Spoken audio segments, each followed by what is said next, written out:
Mon ami, écoute ton Dieu. Mon ami, écoute ton Créateur. Il y a de l'espoir pour toi en ce monde.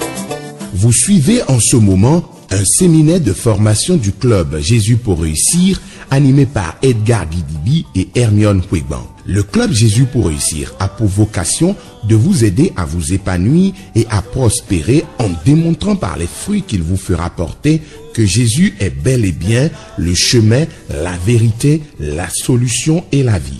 Christ est la solution. Décharge-toi sur lui.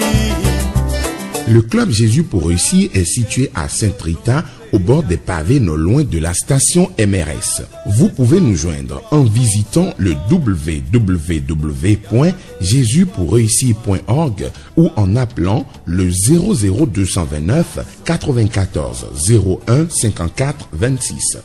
Club Jésus pour réussir, une initiative de Global Service Plus qui évolue dans le secteur de l'immobilier, de la formation, du marketing et dans bien d'autres.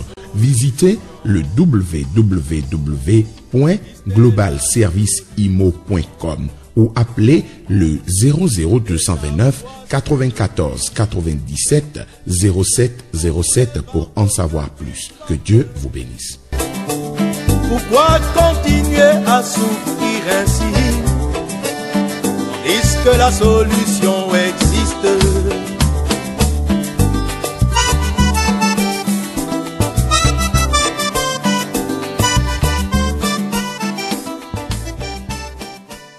Alors, différence entre président d'une réunion et les participants. Bon, on en a parlé largement, on ne reviendra pas. Comment régler les divergences lors d'une réunion? Tout ce qu'on a dit aussi permet de le faire. Ce n'est pas seulement lors d'une réunion, dans la vie. Il faut prendre de la sagesse. Il faut inviter les gens à ne pas se considérer comme des ennemis. Et souvent, rien ne les oppose. Mais à se considérer comme des gens qui sont d'une même famille, qui sont dit de vivre ensemble, mais qui ont un différent. Il faut donc les inviter à mettre le différent sur la table et à regarder ensemble le différent objectivement. L'autre chose, c'est quoi? Beaucoup de gens pensent que quand je suis dans ma position A, l'autre est dans sa position B, la seule issue possible pour nos discussions, A veut que B vienne à A et B veut que A vienne à B. C'est pas bon. Et en réalité, ça ne devrait jamais être comme ça. Dans la réalité, une bonne négociation doit permettre d'arriver soit à ce point qui est par exemple B2, soit par exemple à ce point qui est par exemple A2. C'est-à-dire quoi? Dans tous les cas, suite à une réunion, suite à une négociation, suite à une discussion, on doit quitter A et B pour arriver à un autre point, qui peut être A2 ou B2. La différence c'est quoi? L'accord, si on le trouve en A2, tout en n'étant pas A, tout en n'étant pas B, est visiblement plus proche de A quand même que de B. Dans la réalité, c'est A qui a gagné. Mais on n'est pas venu à A pour que A gagne. Si l'accord que nous le trouvons plutôt au point B2, visiblement, on n'est pas à B. Mais de toute évidence, le point B2 est plus proche de B que de A. C'est donc B qui a gagné. Le fait de ne pas dire, moi j'ai ma position A, tu dois venir forcément à A. L'autre dit, j'ai ma position B, tu dois venir forcément à B. C'est ça qui fait qu'on ne peut pas s'entendre. Et celui qui gère une réunion, celui qui gère une discussion, doit dire aux gars, calmez-vous. Contrairement à ce que vous pensez, il est possible d'être dans une position qui n'est ni A ni B, mais dans laquelle vous serez tous contents. Cherchons cette position-là. C'est ça qui correspond à A1 ou à A2 ou à tout ce que vous voulez. Et comme chacun fait un mouvement, il est moins gêné que l'autre aussi a fait un mouvement. Et parfois, si vous êtes habile, il ne réalise plus qu'en termes de longitude, par exemple, finalement, il est venu dans le cas de A. Pour lui, c'est qu'il a fait un mouvement, B a fait un mouvement, donc bon, on peut accepter ça. Donc, le bon négociateur ne demandera jamais à A de venir à B ou à B de venir à A. Il essaiera de trouver un point d'équilibre quelque part entre A et B. C'est ça qui permet de trouver des accords. Si vous voulez qu'il y ait des accords dans une crise. Peut-on faire des reproches à un aîné, à un patron lors d'une réunion? Oui et non. D'abord, je crois que l'un des grands principes de la gestion d'équipe ou du leadership, c'est que quand vous voulez faire un compliment à quelqu'un, il faut le faire en public. Quand vous voulez faire une critique à quelqu'un, il faut autant que faire se peut le faire seul à seul. C'est une des règles de la sagesse. Quand on veut reprocher quelque chose à quelqu'un, il faut le faire seul à seul. Quand on veut faire un compliment à quelqu'un, il faut le faire en public. Partant de ce principe, que ce soit votre patron ou n'importe qui, à moins que ce soit absolument indispensable, la sagesse ne veut pas que ce soit en public ou fasse des critiques aux gens. À moins que ce soit pour donner des exemples aux autres, à moins que... Il y a des cas où cela peut s'expliquer. Mais en règle générale, si vous avez une possibilité de dire quelque chose à quelqu'un en privé, il vaut mieux le faire que d'attendre d'être en public pour le critiquer. Parce que vous critiquez les gens en public, vous les humiliez. Et un homme humilié est comme un lion blessé, il cherchera toujours une revanche. Si vous humiliez un homme en public, considérez que, à moins qu'il soit un chrétien vraiment de grand niveau, vous avez quelqu'un qui guette patiemment une occasion de vous marquer le coup. Il peut ne pas y arriver, mais il la guette. Un homme ne pardonne jamais une humiliation publique. Jamais. À moins d'être un grand chrétien. Donc, la critique que vous pouvez appeler quelqu'un dans votre bureau ou dans votre chambre et lui faire, il va bien accepter passer la vérité, mais ça lui fait un peu mal. Vous la lui faites en public, ça change tout. Que ce soit votre patron ou votre enfant. Même votre propre enfant, si vous voulez lui faire certains reproches, ce n'est pas la peine d'attendre que ses amis soient là ou que ses frères soient là pour le lui dire. Parce qu'on ne fait pas, on a cherché à écouter ce séminaire qu'on a fait sur la critique. On ne fait pas des critiques aux gens pour leur faire mal. On fait des critiques à quelqu'un pour qu'il comprenne ce qui ne va pas et pour qu'il se corrige afin que ça aille mieux. La critique n'a pas pour vocation de faire mal à celui qu'on critique. Ça a pour vocation de l'aider à se relever. Si tu l'humilies déjà que tu le brises, Cabri-Mon n'a plus peur de couteau. Il est tenté plutôt de se rebeller que de se ressaisir pour s'améliorer. C'est pour ça qu'autant que faire se peut, il faut critiquer les gens en privé. À plus forte raison son patron. Maintenant, si vous devez à tout prix critiquer votre patron, il faut utiliser la méthode de Nathan. La méthode avec laquelle Nathan a annoncé à David qu'il était pécheur. Cherchez à lire dans la Bible. C'est-à-dire que vous devez utiliser des moyens détournés. C'est très difficile. Même moi, c'est l'une des choses que j'ai le plus de mal à faire, mais c'est quelque chose qu'il faut cultiver dans la vie. La capacité à dire des choses qui font mal, mais d'une manière qui fait en sorte que parfois vous êtes déjà parti avant que les gens ne réalisent vraiment la gravité de ce que vous avez dit. Vous connaissez l'histoire de Nathan avec David? Qui ne la connaît pas? Si tout le monde la connaît, c'est pas la peine que je me répète. Qui ne la connaît pas? Alors l'histoire de Nathan avec David, c'est que quand David, le roi, a donc couché avec la femme d'Uri, son soldat, Bathsheba, elle est tombée enceinte. Et quelques personnes le savaient, David pensait que personne ne le savait, il a même fait tuer le soldat pour qu'on ne s'en rende pas compte puisqu'elle était enceinte. Bref, à un moment, évidemment David pensait que personne ne savait, il jouait avec sa conscience, qu'il la tourmentait, mais bon, au lieu de se repentir, il préférait feinter, botter en touche. Jusqu'au jour où Dieu a décidé maintenant de l'interpeller, de l'obliger à se repentir. Et Dieu a choisi le prophète Nathan pour aller voir David, le grand roi tout-puissant, un chef militaire comme David, qui est guerrier, qui n'a perdu aucune bataille. On te dit à toi, un simple citoyen, parce que par exemple tu es pasteur, tu vas le voir. Pour dire ça, il faut que Dieu soit avec toi, sinon tu ne vas pas revenir. Alors comment Nathan a fait? Il a été inspiré certainement par Dieu. Il va voir David. Il dit, grand roi, toi qui es très sage et consort, je veux te poser un cas qui mérite que nous rendions justice.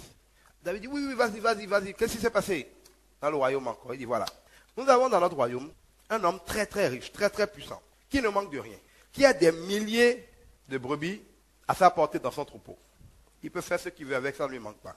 À côté de ce gars très très riche, habite, et c'était le cas d'Uri, Uri était le voisin de David, donc habitait juste à côté. À côté de lui habite un homme pauvre, un simple citoyen, qui a une seule brebis, là où l'autre a des millions de brebis. Le roi dit oui, et alors, quel est le problème? Nathan dit, le problème c'est qu'un jour, un étranger est venu chez le gars riche et a demandé à manger. Et on ne sait pas pourquoi, parce que David a des femmes en quantité industrielle. On ne sait pas pourquoi cet homme riche qui a des milliers de brebis décide de laisser toutes ses brebis et d'aller prendre la seule brebis du pauvre qui n'a que cette brebis-là au monde pour donner à manger à son invité. Il n'a même pas fini. David dit, ah bon, comment il peut faire ça? C'est intolérable. Bon, première chose, on va le condamner à rembourser 4 brebis à la place de une, et ensuite on doit le tuer. C'est pas normal. Et Nathan dit, cet homme-là, c'est toi. Là, David tombe à terre. Il a réalisé effectivement. Jusqu'au moment où il a prononcé la condamnation, il n'a pas encore réalisé que c'est son scénario. Il a fini de prononcer la condamnation. Et d'ailleurs, faites attention à vos condamnations. C'est exactement ce qui lui est arrivé. Dieu a dit, tu as couché avec la femme d'Uri en cachette. On couchera avec ta femme en public. Son fils a couché avec ses femmes en public. Il a dit, on te donnera 4 fois ce que tu as pris. 2, la mort, l'épée ne s'éloigneront plus jamais de ta maison. Jusqu'aujourd'hui, les divisions entre les Juifs, les Palestiniens, c'est la maison de David. Jusqu'aujourd'hui, ils se battent. Attention, David a prononcé sur lui-même la condamnation. Il y a beaucoup de choses. Vous voyez quelqu'un faire ça mentir. Oui, comment on peut mentir comme ça? C'est tous des menteurs. Dieu devrait punir ces gens-là. Oh, tu es menteur. Ce que tu viens de dire s'applique à toi. Que le feu du Saint-Esprit tombe sur toutes les gens qui sont impurs. Tu es impur, ça tombera sur toi. Il faut arrêter de bavarder n'importe comment quand on parle des choses spirituelles. Beaucoup de gens boivent eux-mêmes la condamnation qu'ils ont conçue. Parce qu'ils ont des poutres dans leurs yeux, comme Jésus a dit, ils s'intéressent au paille qu'il y a dans les yeux des autres. Et ils prennent leur bouche pour prononcer des condamnations en ne réalisant pas qu'ils sont coupables de ce pourquoi ils ont pris la décision de condamnation. Or, la Bible dit, on vous jugera comme vous avez jugé les autres.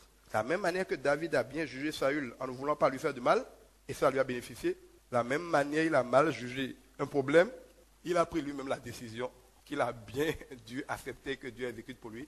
C'est lui-même qui a décidé ce qu'il fallait faire. Et Dieu le lui a appliqué. Donc, dans tous les scénarios, ce n'est pas forcément exactement la même méthode, mais ce qu'il faut en retenir, c'est que ça prend de demander à Dieu la sagesse de parler à quelqu'un qui a de l'autorité. On ne parle pas à quelqu'un qui a de l'autorité comme on parle à n'importe qui. Ça, c'est clair.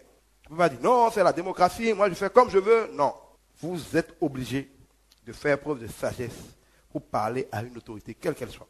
D'accord? Ensuite, préparatif d'une réunion efficace, on en a parlé largement hier. Les attitudes changent-elles en fonction du type de réunion? Oui, évidemment. Si c'est une réunion d'information, il n'y a pas d'adversité. Si c'est une réunion pour négocier le prochain budget, il va y avoir d'adversité. Si c'est une réunion pour régler une rancune familiale qui dit depuis 20 ans, il y aura plus de tension. Bref, c'est évident que le contexte détermine beaucoup les attitudes des gens.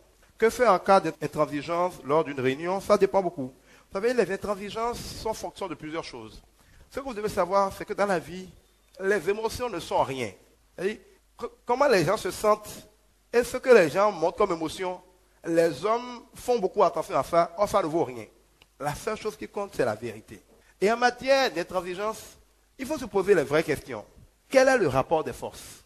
Si je suis dans une situation où je sais que, par exemple, on a parlé d'un exemple d'héritage. Nous avons un héritage familial à partager, c'est 100 000 à partager. Chacun de nous peut avoir 5 millions, d'accord. Moi, je n'ai pas de problème d'argent. On partage aujourd'hui, on partage dans 20 ans, ça ne change rien pour moi. Toi, tu n'as pas de quoi payer ton loyer, on t'a enlevé la tôle hier. Tu as besoin qu'avant la fin du mois, tu aies 2000 francs au moins pour payer ton loyer de 2000 francs. Si je dis que je ne veux pas céder, vous ne pouvez rien faire pour me faire céder par la force, puisque je n'ai rien à perdre, on ne cède pas. Mais toi, si on ne cède pas, tu as tout perdu. Et il n'y a rien que tu peux faire sans moi parce que je suis héritier. Si je ne signe pas, ce n'est pas possible. Donc, dans un cas comme ça, il n'y a pas une situation d'égalité, d'émotion. Il y a la réalité, c'est que tu es dépendant. On dit la main qui donne au-dessus. Si quelqu'un est au-dessus de toi, tu es bien obligé de réaliser que tu es au-dessous de lui. Et même si tu ne dis pas je suis au-dessous de toi, fais telle faveur, tu es obligé d'intégrer le fait que tu es en-dessous de lui dans la stratégie que tu utilises pour qu'il change la vie. Il ne faut pas trop crier. Il faut te calmer un peu. Il peut dire ça, vous laissez la réunion se terminer. Vous allez voir un vieux qui l'écoute beaucoup. Vous allez voir une tante qui l'écoute beaucoup. Vous demandez quand même d'aller lui parler, de le moraliser. Il faut passer par ses enfants. C'est-à-dire que quand quelqu'un est en position de force, tu es obligé de faire preuve de sagesse et de trouver la méthode pour l'influencer. Mais tu ne peux plus tirer, il n'y a pas de méthode de force pour que quand toi tu es désarmé, quelqu'un a un pistolet, tu l'obliges à déposer son pistolet. Ce n'est pas un fait d'émotion, oui, et quand même, je ne suis pas d'accord. Tu n'es pas d'accord, c'est ton problème. À partir du moment où tu es faible, tu es faible. Quand tu es faible, tu es faible. Et c'est pour ça que vous allez voir que dans la Bible, Dieu veut élever quelqu'un et le rend fort. Et il met ses ennemis à ses pieds. Quand tu as mis au pied de quelqu'un, tes émotions n'ont aucune importance, il fait de toi ce qu'il veut. Tu ne peux même pas te fâcher, c'est ton problème. Donc dans la vie, ne tombez pas dans la tendance humaine, bon, je ne suis pas d'accord, il y en a qui m'ont gueulé, et puis on bavarde beaucoup pour ne rien dire. Quand un problème se pose, calmez-vous, même si vous dites à personne, analysez pour voir, mais en cas si on me dit, même si je me fâche là, vous savez, moi, ceux qui m'ont toujours fait rire, c'est les Français. Regardez, quand il y a les problèmes internationaux, les Français sont toujours les premiers à parler pour donner leur opinion, pour dire, ils veulent qu'on fasse tel. Mais dans la plupart des cas, on ne fait jamais ce qu'ils ont dit. Et ils ne font rien parce qu'on n'a pas fait ce qu'ils ont dit. Mais si dans un problème international, vous entendez les États-Unis dire, nous voulons tel, soyez sûr que si on ne fait pas ce qu'ils ont dit, à moins qu'on les convainque du contraire, ils vont mobiliser le monde entier, ils vont mobiliser une armée.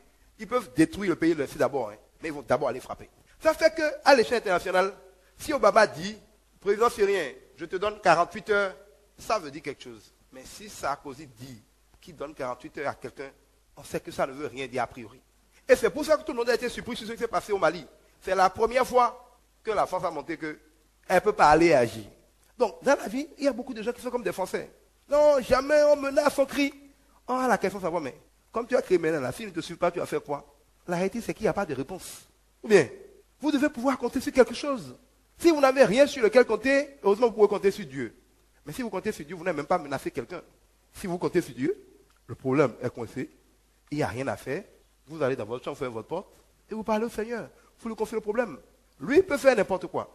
Mais en aucun cas, la solution de la violence, de la menace, ou même de la négociation, n'est la bonne méthode si vous êtes en position de faiblesse. Parce que même quand on dit négociation, il n'y a pas de négociation entre un faible et un fort. On parle de négociation quand il y a ce qu'on appelle l'équilibre des forces. Si j'ai un char, tu as un bazooka, ou bien peut-être un blindé d'un type similaire, ou bien si, bon, moi j'ai des bombes toi tu as des... Il faut qu'il y ait un équilibre. Regardez les Palestiniens et les Juifs. Il n'y a pas de négociation, il faut semblant de négocier. Les autres ont tout l'armement du monde, les autres ont des cailloux. Comment je peux négocier quand j'ai tout l'armement du monde avec quelqu'un qui a des cailloux? On ne peut pas faire la négociation. On négocie quand les deux parties savent qu'ils sont forts, mais l'autre peut toujours tout gâter. Quand ils sentent qu'aucun d'entre eux n'a vraiment la paix dans la situation et qu'il vaut mieux trouver un accord, c'est là où on peut négocier. Même situation, tu n'as rien, j'ai tout. Tu ne peux rien, je peux tout. Tu ne peux pas t'asseoir, on va dire qu'on négocie. Ou alors tu viens demander pardon. Mais on ne peut pas dire qu'il y a une négociation entre le président de la République et puis un chef quartier. Ils vont négocier quoi? Hein? Ils vont négocier quoi? Ou bien vous allez négocier avec Dieu. Je vois déjà négocier avec Dieu. Seigneur, si tu ne fais pas ci, je ne vais pas faire ça. Je dis, mais vous allez négocier avec Dieu. Même votre vie ne vous appartient pas. Vous négociez avec quoi? Vous mettez quoi dans la balance de la négociation? Et pour négocier, il faut dire, voilà ce que moi j'ai. Je mets ça sur la table. Toi, tu fais comment maintenant? Donc, dans certains cas, vous n'avez rien d'autre à faire que de faire preuve de sagesse, d'humilité, et à la limite d'implorer le Seigneur d'intervenir. Lui, il peut tout, et très rapidement. Mais lui-même n'agira pas si vous-même, vous n'avez pas d'abord une attitude de chrétien sage, qui a de l'amour, qui a de la patience, qui respecte les autres. Donc, attention à votre comportement. Une réunion qui s'est mal terminée peut être efficace. En général, si elle s'est mal terminée, c'est qu'elle n'a pas été efficace. Mais, comme je disais hier, tout dépend de ce qu'on appelle quel est l'objectif. Une réunion est efficace si elle atteint son objectif. Une réunion peut mal se terminer et avoir été efficace. Si, dans la stratégie mise en place, il était prévu de créer un incident. C'est-à-dire quoi, par exemple? Je donne un exemple. Supposons, je prends des exemples qui sont de mon expérience peut-être. Supposons par exemple que vous êtes président de la République. Vous voulez par exemple prendre une décision. Je ne sais pas, vous voulez prendre une décision par exemple sur les salaires. Vous avez peut-être votre opinion, vous voulez la passer, mais par exemple comme en France, la loi dit qu'il faut que les patrons des entreprises négocient avec les employés, trouvent un accord. C'est vraiment quand il n'y a pas de solution que vous pouvez vous emmêler pour arbitrer. C'est quelque chose qui doit régler entre eux. Et ça fait 2 mois, ça fait 3 mois, ça fait 1 an. Le problème il y a des grèves, les patrons ne sont pas d'accord avec les employés, puis ça va, ça tourne, l'économie se détruit, mais eux, ils ne sont pas pressés. Ils ne voient pas l'économie, chacun voit sa poche. Tant qu'ils sont en train de discuter comme ça, vous ne pouvez pas vous impliquer, prendre une décision d'autorité. On va dire que bon, c'est leur problème pour vous emmêler. Dans un cas comme ça, votre stratégie peut consister à démontrer que c'est pourri et que c'est sans issue, afin d'avoir la légitimité de vous emmêler. D'accord? Vous pouvez donc convoquer une réunion, même si ça veut devenir houleux, vous ne faites rien pour l'empêcher, et on voit que c'est houleux, c'est explosif, ils se battent quasiment, et tout le monde comprend maintenant que ces gars-là ne peuvent rien en tirer. Et ça, on dit, bon, franchement, ça suffit, là, ça fait souffert, je prends la décision. Désormais, c'est comme ça, on l'impose à tous. Puis si vous n'êtes pas capable de vous entendre, je prends une décision. Si par exemple, c'est ça votre stratégie, que la réunion se termine très mal, c'est la meilleure manière pour être efficace. Parce qu'elle a été convoquée pour ça. C'est pour ça que je vous dis que la notion d'efficacité est fonction de l'objectif qu'on a. Ça veut dire ce que je veux dire. Donc, normalement, si la réunion est convoquée pour qu'on s'entende sur un sujet et qu'elle se termine mal, c'est qu'elle a été inefficace. Mais une fois encore, selon la stratégie que vous avez, elle peut mal se terminer et que ce soit ça qui est l'efficacité. Ça dépend de pourquoi vous avez convoqué la réunion. Comment réussir les réunions d'affaires? Les réunions d'affaires, d'abord, c'est des réunions d'abord. Ça dépend, ça peut être des réunions de présentation d'un produit, ça peut être des réunions pour se découvrir, ça peut être des réunions pour négocier. Donc, selon le type de réunion que c'est, évidemment, il faudra gérer l'enjeu qui est là. La problématique n'est pas la même. Souvent, ce n'est pas des réunions de conflit, c'est plus des réunions où quelqu'un essaie de séduire l'autre pour obtenir son argent. Donc, ce n'est pas des réunions compliquées puisque l'un fait tout pour plaire à l'autre, l'autre va frimer un peu tout en sachant que c'est intéressant pour lui. Donc, ce n'est pas vraiment des réunions compliquées, ce n'est même pas des réunions, c'est plus des séances de présentation. Après, ça peut être des réunions techniques pour s'entendre sur quelque chose, mais ce n'est pas un cas particulier si extraordinaire que ça. Maintenant, si vous voulez savoir comment convaincre des clients, là, il s'agit de marketing, on a plein de CD là, on a plein d'enregistrements à la bibliothèque, on va peut-être refaire des séminaires dessus après. Parce que le problème, c'est que vous savez, comme il y a beaucoup de nouveaux tout le temps au club, il y a des choses qu'il faut réenseigner, mais si on les réenseigne tout le temps, les anciens vont s'ennuyer. C'est pour ça que tous les enregistrements sont là. Si quelqu'un, c'est pour ça que j'en parle souvent, qu'il y a des choses qu'il n'a pas, c'est gratuit. Amenez un USB, amenez un CD, on va vous copier dessus. Si vous n'avez pas de quoi l'écouter à la maison, venez ici. On peut vous mettre un casque ou on va vous mettre des trucs, vous allez l'écouter ici. Mais prenez le temps dans la semaine de venir écouter des enseignements qui ont été donnés sur des problèmes que vous avez, sur lesquels je ne reviendrai probablement pas avant plusieurs mois, parce que maintenant il est temps qu'on avance. Parce que là, c'est comme si on a des enfants de CI et de la terminale dans la même classe. Pour ne pas pénaliser les enfants de terminale, de temps en temps, on va rappeler que 2 fois 2 font 4. On peut pas passer notre temps à faire 3 fois 3, 6 et des tables de multiplication ici.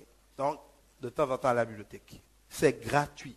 Ensuite, quelles sont les conséquences du retard dans le démarrage d'une réunion? Évidemment, c'est les conséquences du retard dans tous les contextes, c'est-à-dire que ceux qui viennent les premiers sont pénalisés, on n'a pas toujours le temps de faire tout ce qu'on veut. Donc, il y a beaucoup de conséquences au retard dans le démarrage d'une réunion. C'est pour ça que les conseils de toujours fixer l'heure de début d'une séance et de toujours fixer l'heure de fin de la séance en essayant, quand on a une bonne méthodologie, de le respecter aussi rigoureusement que possible. Quelle attitude adopter quand les participants boycottent la réunion? Alors ça, c'est plus compliqué. Que les participants boycottent la réunion, c'est probablement parce qu'ils n'ont pas confiance à la réunion.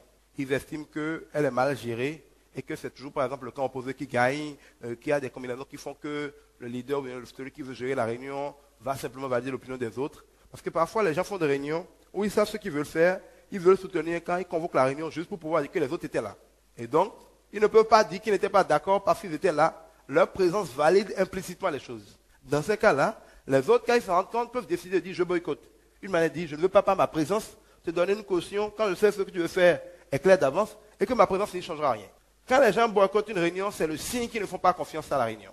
Et c'est le signe que celui qui a géré la réunion ou qui l'a créée doit revoir les choses, doit revoir les gens individuellement, doit les rassurer s'il y a des erreurs de ces gens qui ont été commises, les rétablir. En tout cas, s'il veut compter sur la réunion pour régler les problèmes, il va falloir qu'il ramène la balle à terre et qu'il fasse en sorte que les autres aient confiance pour venir ensemble construire. Si vous n'avez pas besoin des autres, dans ce cas, parce que des fois aussi on n'a pas besoin des autres, écoutez, il y a des décisions, on n'a pas besoin que tout le monde soit d'accord. Le mythe de la démocratie, je vous ai déjà dit, c'est un mythe diabolique. Je n'ai pas besoin que mes enfants soient d'accord pour que je prenne une décision dans ma maison. On n'a pas besoin quand on est quelque part dans un ministère d'église, dans une entreprise, que la majorité soit d'accord. Vous croyez que si Moïse devait diriger le peuple avec l'avis de la majorité, tous des païens, des idolâtres? C'est pareil avec Jésus, c'est pas avec tous les autres. La majorité a toujours tort. Toujours. Il n'y a qu'en démocratie qu'on voit cette bêtise où la majorité gouverne. Si le monde se porte mal, c'est parce que c'est la majorité qui décide. Prenez le Bénin. La majorité des Béninois sont, je ne veux pas utiliser le mot, mais ils n'ont pas la compétence. Il y a des gens qui n'ont jamais vu une ampoule de leur vie. La démocratie veut dire que leur avis sur ce qui est bon pour le pays vaut mon avis. Alors qu'ils n'ont jamais vu d'ampoule dans leur vie, ça ne veut pas ce qu'on appelle le courant. Il y a des gens qui n'ont jamais vu un vélo de leur vie. On dit que leur avis vaut l'avis de, par exemple, je ne sais pas, un gars comme Théo dire par exemple. C'est pas vrai. La vie d'un enfant du CI ne peut pas avoir la vie d'un enfant de terminale. La démocratie dit une tête, un avis. Il est imbécile, illettré, bête, manque de bonne foi, ton avis a le même poids que l'avis de quelqu'un qui est sage. Et comme le diable est le prince de ce monde, la majorité sera forcément du diable. Si c'est la majorité qui gouverne, ce n'est pas par hasard que tu dis que le diable est le prince de ce monde. La démocratie, c'est un système qui donne le pouvoir au diable, au détriment des rares personnes. Parce que Dieu ne loin jamais 1000 personnes. Hein. Vous pouvez être 1 million, il prend 1, il prend 2, qu'il veut faire mener la danse. Et vous n'allez jamais voir que les gens ont parlé au début, ont été applaudis par le peuple. Même Jésus, il a été tué par les siens. Il n'a pas besoin de notre pays pour tuer Jésus. Il a été tué par les religieux. Regardez, toute personne est d'abord combattue. C'est pour ça qu'il dit, nul n'est prophète chez lui. D'abord combattu par ceux qui devaient être les premiers à voir que c'est un prophète. Donc, la majorité n'est par définition toujours opposée à la minorité ointe. Tant que la majorité va gouverner, le monde se portera de plus en plus mal. Pas de questions? 3 questions. On y va. Moi, ma question tient un peu à l'organisation. Est-ce qu'il est bon que le dirigeant d'une réunion soit en même temps le rapporteur ou le secrétaire de séance? Non. Parce que s'il dirige, il doit se concentrer pour observer les gens. Comme je dis, dans une réunion, il y a des gens qui s'ennuient, il y a des gens qui dorment, il y a des gens qui, pendant que l'autre parle, c'est comme ça. Ou bien, tu sens qu'il est sur le point d'exploser, se maîtrise. Ne lui donne jamais la parole. Quand il dit oui, mon frère, bientôt, 2 minutes, s'il te plaît. Il faut le laisser se calmer. Et si personne ne parle pour le calmer, quand toi tu parles pour le calmer, tu l'oublies encore, tu donnes la parole à quelqu'un d'autre. Et tu t'assures en l'observant qu'il est désamorcé avant de donner la parole. Donc, celui qui gère une réunion doit avoir toutes ces sagesses-là. Il doit remarquer qu'il y a au fond de la salle un vieux qui n'a rien dit. Or, il connaît toute l'histoire du A à Z. Tous les petits qui sont nés hier, là, sont en train de parler du problème. Or, ils ne connaissent pas le problème. Et le vieux, là, ne parle pas. C'est pas bon. Papa, c'est que toi, tu as depuis. Qu'est-ce que tu penses de ce qu'on dit là? Donc, celui qui gère la réunion doit avoir le cerveau dégagé pour suivre stratégiquement les choses. Il ne peut pas être en train de faire ça de noter, vous avez raison. Il doit y avoir quelqu'un d'autre qui prend des notes, qui lui ne se concentre que pour dire, pour entendre, non pas pour avoir des opinions, mais qui se contente pour faire le secrétariat de séance. Mais souvent, évidemment, on a la même personne, et c'est souvent quelqu'un qui, bon, quand c'est comme ça, c'est qu'il n'est que secrétaire de séance. Il ne peut pas gérer la séance s'il fait en même temps du secrétariat. Oui, question. Oui. Des réunions familiales, là, quand tu n'as pas, et surtout les sages, ceux qui sont chargés de diriger la réunion, ce sont eux qui disent toi là, qui es-tu pour prendre la parole? Donc il y a toujours cette discrimination que selon vous, vous avez dit de respecter l'autorité. C'est un peu difficile. Dieu ne nous a jamais dit de faire les choses faciles. Il nous a dit de faire les choses qu'il faut. C'est pas faux. Ils ont raison de dire on est né quand. C'est-à-dire que ce n'est pas dans une réunion qu'il faut démontrer qu'on peut. Il est vrai, comme l'a dit Paul à Timothée, que personne ne méprise ta jeunesse. Il est vrai qu'un jeune peut être meilleur, et souvent meilleur même que des vieux. Mais il n'est pas sage qu'un jeune dans une réunion de vieux essaie de leur démontrer qu'ils ne sont pas quelque chose. Tu peux savoir en tant que jeune que tu vaux plus que tous réunis. Encore que ça dépend de quoi on parle. Mais tu n'es pas censé utiliser une réunion pour chercher à leur démontrer aux autres que tu vaux plus qu'eux. On dit enfant, Ronaldo Mero, mais tu n'entends oui. Bien. Ils peuvent dire tout ce qu'ils veulent, laisse-les finir. Mais il y a d'autres endroits où tu peux les prendre seul et leur parler. Parce que tu peux parler à un vieux, il sent que tu as raison. Mais quand il voit les autres vieux, il ne peut pas te dire que tu as raison. Il y a ces gens-là, ils ont passé leur vie à affirmer quelque chose. Tu viens, tu démontres le contraire. Il faut accepter qu'ils ne puissent pas ravaler tout ce qu'ils ont dit pendant 60 ans en une minute. C'est comme quand vous évangélisez les gens. Ne vous dites pas, il doit dire oui tout de suite. Mais au minimum, acceptez. Il y a des gens qui sont immédiatement convaincus. Mais il y a des gens, ils disent pas oui. Mais Dieu a commencé un travail. Ils ne vont plus jamais dormir en paix. Ils vont se poser des questions. Même s'ils sont d'une église, ils vont à l'église. Quand on parle dans l'église, tout ce que vous avez dit revient dans leur cerveau. Ils fuient. Le Saint-Esprit va les ramener. Ils ne vous ont pas dit oui. Peut-être qu'ils ne vous verront plus jamais. Mais ils vont aller quelque part un jour parler de Jésus forcément. Ils font partie des gens inscrits dans le livre de vie. Vous voyez ce que je veux dire? Donc, tout combat ne se gagne pas silence tenant immédiatement. Ils ne croient pas en vous. Parfois, vous n'avez pas besoin qu'ils croient en vous, qu'ils disent que vous avez raison. Démontrez par votre vie, démontrez par votre comportement, démontrez par la manière dont vous réglez les problèmes qu'ils n'ont pas pu régler, que vous êtes une solution à la vie n'en sont pas. Même s'ils ne vous le disent pas, d'autres leur diront que vous êtes quelque chose. Ne cherchez pas que les hommes vous disent que vous êtes quelque chose, que vous avez de la valeur. Ayez de la valeur par la grâce de Dieu. Et laissez Dieu veiller à ce qu'on constate un jour si c'était nécessaire que vous en avez. Ce n'est pas important qu'on constate que vous avez la valeur. C'est important que vous en ayez et que vous fassiez des choses. Donc, ne vous sentez pas frustré si franchement, moi, je devrais considérer ça, mais je n'avais jamais rien fait. Il n'y a pas d'endroit où je passe, on ne me dit pas, bon, aujourd'hui, ça a changé un peu, mais bon, je suis toujours passé toujours le plus petit partout où je vais.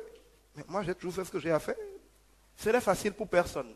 Les grandes choses ne sont jamais faciles. Plus quelque chose est facile, plus il n'y a rien dedans. C'est facile de monter sur un médias de conduire. C'est pour ça que tout le monde fait un médias, on ne gagne plus rien dedans. C'est facile d'être coiffeur, d'être couturier. C'est pour ça que tout le monde fait, il n'y a rien dedans. C'est facile d'acheter une machine de photocopie, de faire poum pour de sortir les papiers. C'est pour ça que tout le monde fait ça. Ce que je fais n'est pas facile. Je ne peux pas avoir de concurrents. Être gynécologue, ce n'est pas facile. Ils n'ont pas beaucoup de concurrents. C'est le travail qui les dépasse. Quand tu choisis ce que tout le monde peut faire, c'est vrai que ce sera facile pour toi. Mais sauf que ce soit facile pour tout le monde. Et ce qui est facile pour tout le monde, il n'y en aura pas beaucoup pour toi seul. Mais là où tu fais ce que personne ne peut faire, ben c'est trop difficile. Tu es sûr que ce que ça va donner, comme c'est trop difficile de te suivre, ce sera pour toi seul. Dans la vie, quand tu fuis la difficulté, tu fuis la bénédiction. La leçon à ceux qui veulent la difficulté. On ne peut pas avoir le beurre, l'argent du beurre. Tu ne peux pas ne choisir que les choses faciles et espérer d'avoir beaucoup. Si c'est facile, ce n'est pas pour toi seulement que c'est facile. C'est facile pour tout le monde. Tu veux vendre Pure Water, là, il faut vendre, c'est facile. Mais tout le monde peut vendre Pure Water. Il faut aimer la difficulté. Et plus tu aimes la difficulté, plus les choses difficiles deviennent faciles. Parce que la difficulté n'est pas liée aux choses, rien n'est difficile. On trouve difficile ce qu'on n'a pas encore compris comment on doit faire. Quand tu crois que tu dois le faire, Dieu te donne comment tu dois le faire. Et si tu le fais, tout le monde croit que c'est difficile. Mais si tu as pu le faire, c'est que Dieu t'a déjà aidé à le faire sans difficulté. Et les autres t'admirent parce qu'ils disent, ce qui est dur là, comment il a fait? Mais toi, tu sais que tu as découvert avec Dieu un comment faire qui fait c'est facile. Mais ce n'est pas parce que c'est difficile qu'on t'applaudit. Si tu fais quelque chose qui est facile, qui va t'applaudir. Mais quand les gens te voient faire des choses qui sont difficiles pour eux, ils disent, ce gars-là, il est brillant. Il est brillant parce que Dieu l'aide à faire les choses difficiles pour les autres. Oui, dernière question, après on va prier, pas qu'on aille trop tard. Merci. Vous imaginez quelqu'un dans une organisation. Il est le chef de l'organisation et dans l'organisation, il n'a pas assez de l'homme. Mais et tout au début, les choses vont bien, mais au cours des choses, c'est-à-dire des réunions, comment les activités iront, quelqu'un lui fait comprendre par une autre personne que toi, celui qui dirige là, il n'a pas grand-chose que moi. Donc pourquoi me forcer de lui obéir à tout ce qu'il dit? Qui n'a rien à tirer, il s'en va. Qu'est-ce que vous devez faire dans cette circonstance-là? Une fois encore, si vous n'êtes pas un orgueilleux, vous n'avez aucun problème. Quelqu'un dit que vous n'avez pas d'autorité, où est votre problème si vous en avez? Vous savez, dans la vie, on ne se bat jamais pour réclamer ce qu'on a. Si je suis riche, j'ai une grosse maison, j'ai 10 voitures, j'ai des biens, c'est évident que j'ai des biens. Je croise un mendiant qui me dit que je suis pauvre. Vous croyez que je dois commencer à réfléchir pour savoir quoi faire pour réagir au fait qu'un mendiant a dit que je suis pauvre? Vous croyez qu'un riche qui rencontre un mendiant qui dit que voilà, bon, ce pauvre-là, le riche va s'énerver? Hein? Si tu croises un fou, alors que tu es très intelligent, tout le monde le sait, et le fou te dit que tu es fou, tu vas commencer à réfléchir. Dès que tu commences à réfléchir à ce qui est complètement faux, c'est parce qu'au fond de toi, tu n'es pas si sûr que ça, que ce soit faux. Si des gens sont chefs, ils ont tous les pouvoirs. Ils passent leur temps à avoir peur. Ils pensent que s'ils n'enferment pas quelqu'un, s'ils ne tuent pas quelqu'un, s'ils n'accusent pas quelqu'un pour le faire fuir, s'ils ne terrorisent pas les gens, il ne va pas régner. C'est parce que même si tout le monde voit qu'il est chef, lui-même il sait bien qu'au fond de lui, il ne se sent pas chef. Si dans une réunion, quelqu'un dit, ici c'est moi le chef, on doit m'obéir, c'est qu'il n'est pas chef. Un tigre ne crie pas sa tigritude. Ah les enfants, ici c'est moi le père, quand je parle on se tait. Tu n'es pas père, sinon tu ne devrais pas le rappeler pour qu'on le sache. Donc si vous êtes quelque chose vraiment, même si le monde entier dit que vous ne l'êtes pas, vous n'entendez même pas qu'ils l'ont dit. Puisque vous voyez bien par l'évidence, on appelle ça en mathématiques la démonstration, la preuve par l'évidence, qu'ils mentent. Si quelqu'un dit quelque chose que ça commence à vous toucher, c'est qu'il ne vous semble pas évident qu'il ait tort. Vous commencez donc à chercher comment prouver qu'il a tort. Dans ce cas, il y a débat, il faudra faire le débat avec votre conscience. Je peux toutefois vous dire que le pouvoir dans la vie tient à plusieurs choses.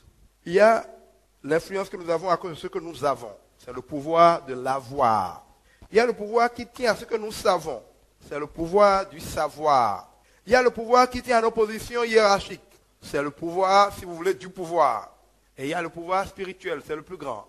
Le pouvoir qui tient à ce que tu peux. Ce n'est pas ce que ta position, ce n'est pas ce que tu as, ce n'est pas ce que tu sais. Ça tient à ce que tu peux.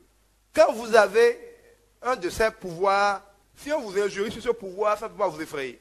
Si vous parlez avec Dieu tous les matins, vous répondez tous les soirs. Vous êtes, il ne connaît rien aux affaires de Dieu. Ça va vous gêner. Si ça vous gêne, c'est que c'est faux, vous ne connaissez rien à Dieu. Mais si on vous attaque sur un pouvoir que vous n'avez pas, naturellement, vous vous sentez touché. La réalité, c'est de chercher à être et non à paraître. Quand vous êtes et on dit que vous n'êtes pas, il n'y a pas de problème parce que vous êtes. Mais si vous n'êtes pas, que vous passez votre vie comme la plupart des gens essaient de paraître, chaque personne qui vous rappelle que vous n'êtes pas, en fait, il ne vous a pas blessé. Il a mis le doigt dans la plaie. Peut-être que le Saint-Esprit le permet pour vous rappeler qu'il faut être et non pas paraître. Je ne suis pas inspiré à dire plus que ça sur cette question. Prions. Excellent Père de gloire, merci. Merci Seigneur parce que cette séance a commencé. Pas comme nous l'aurions voulu, mais tu es merveilleux comme toujours. Tu fais ce que tu veux quand tu veux. Personne ne peut te faire de coup d'état. Comme tu l'as dit, on ne peut pas demander au potier pourquoi il utilise l'argile comme il veut. Nous sommes à toi, fait par toi, fait pour toi, guidé par toi. Nous n'avons pour raison d'être que de te servir, de te plaire, de t'honorer. Sois béni, sois loué, sois magnifié, Seigneur. Merci infiniment. Merci parce que tu es un Dieu vivant, un Dieu prompt, un Dieu fidèle, omniprésent, toujours présent quand on invoque, sans rendez-vous. Et les gens les plus vils dans nos familles, dans nos entreprises, dans nos pays, exigent des rendez-vous. Mais toi qui fais tout, qui es partout, qui sert tout le monde, tu nous reçois toujours à la seconde où nous voulons te parler. Tu es tellement disponible pour nous écouter que c'est nous qui finissons par ne plus être disponibles pour te parler. Ô Seigneur, aie pitié de nous. Nous, qui alors que nous n'arrivons même pas à rencontrer de petites autorités humaines, avons la grâce d'avoir accès à toi quand nous le voulons et finissons par le mépriser en ne te parlant pas assez. Donne à chacun de nous la grâce de te parler, de t'écouter, de communiquer avec toi, de discuter avec toi, d'échanger avec toi entre temps. Pour tout et comme l'a dit quelqu'un, nous devons te parler, pas forcément trop longtemps, pas plus de 30 minutes, mais de ne pas pouvoir passer 30 minutes sans te parler. Ô Seigneur, sois magnifié. Merci parce que tu étais là, puissamment là, extraordinairement là. Merci parce que de manière concise mais puissante, tu as encore touché des cœurs. Merci Seigneur parce que tu nous donnes de la profondeur. Tu nous donnes de ne pas être simplement des enfants qui s'agitent, mais des gens qui portent des fruits, qui témoignent de ta gloire. Des gens qui sont des témoins de Jésus. Seigneur, merci parce que ton Saint-Esprit continue en nous le travail qu'il a commencé. Merci parce que tu protèges chacun de nous. Tu nous gardes de tous les plans, de toutes les tentations de Satan. Oui Seigneur, merci parce que ton sang maintenant, au nom de Christ Jésus, est invoqué sur chacun de nous ici, pour qu'en fonction de l'œuvre de la croix, nous soyons pardonnés et purifiés, Seigneur. Convainc chacun de nous de péché. Donne à ceux qui ont péché de s'en repentir au nom de Christ Jésus. Donne à chacun de nous de reconnaître ce en quoi il te désobéit. Ce en quoi il est loin de toi, en pensée, en parole, en action, en omission.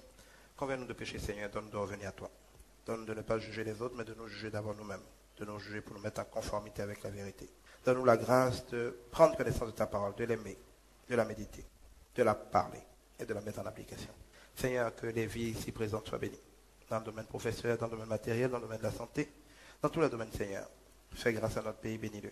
Bénis aussi, Père Tout-Puissant, toutes les âmes, toutes les personnes qui ne sont pas encore ici, mais que tu as destinées à notre ministère. Toutes ces personnes que tu nous as choisies pour impacter. Donne à chacun de nous ici présents d'impacter. Donne à chacun de nous ici présents d'être témoins.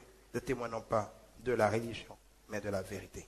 Merci Seigneur parce que tu protèges nos allers et nos retours, tu protèges nos familles que nous avons laissées. Tu nous donnes la grâce d'être encore là demain pour ceux qui voudront te louer, d'être là encore demain au Gospel Night Club, de te louer toute la nuit, de magnifier Seigneur. Pour ceux qui voudront être au culte dimanche, tu sais que nous sommes là à 9h, 11h. Bénis ce culte Seigneur, ce culte qui va être animé par le pasteur Zéouzé. Bénis ce culte Père Tout-Puissant soit avec nous. Donne-nous d'entendre encore ta parole, d'être grandi, d'être élevé, d'être édifié avec toi Seigneur. Pour la semaine qui vient Seigneur, ouvre-nous des portes, ouvre-nous des opportunités. Et pour chaque opportunité ouverte, Seigneur, sois encore celui qui nous conduit. Sois béni Seigneur, sois magnifié. Nous n'aurons jamais assez de mots pour te dire merci, mais reçois humblement notre adoration, notre louange. Merci Seigneur, parce que tu es aujourd'hui éternellement. Que ton nom soit béni. Au nom de Christ Jésus, nous avons prié. Amen. Mon ami, écoute ton Dieu. Mon ami, écoute ton Créateur. Il y a de l'espoir pour toi en ce monde. Vous venez de suivre un séminaire de formation du Club Jésus pour réussir, animé par Edgar Guidibi et Hermione Huigban. Le Club Jésus pour réussir a pour vocation de vous aider à vous épanouir et à prospérer en démontrant par les fruits qu'il vous fera porter que Jésus est bel et bien le chemin, la vérité, la solution et la vie. Christ est la solution. Décharge-toi sur lui. Le Club Jésus pour réussir est situé à Saint-Rita, au bord des pavés non loin de la station MRS. Vous pouvez nous joindre en visitant le www.jesuspourreussir.org ou en appelant le 00229 94 01 54 26. Club Jésus pour réussir, une initiative de Global Service Plus qui évolue dans le secteur de l'immobilier, de la formation, du marketing et dans bien d'autres. Visitez le www.globalserviceimo.com ou appelez le 00229 94 97 07 07 pour en savoir plus. Que Dieu vous bénisse. Pourquoi continuer à souffrir ainsi? Est-ce que la solution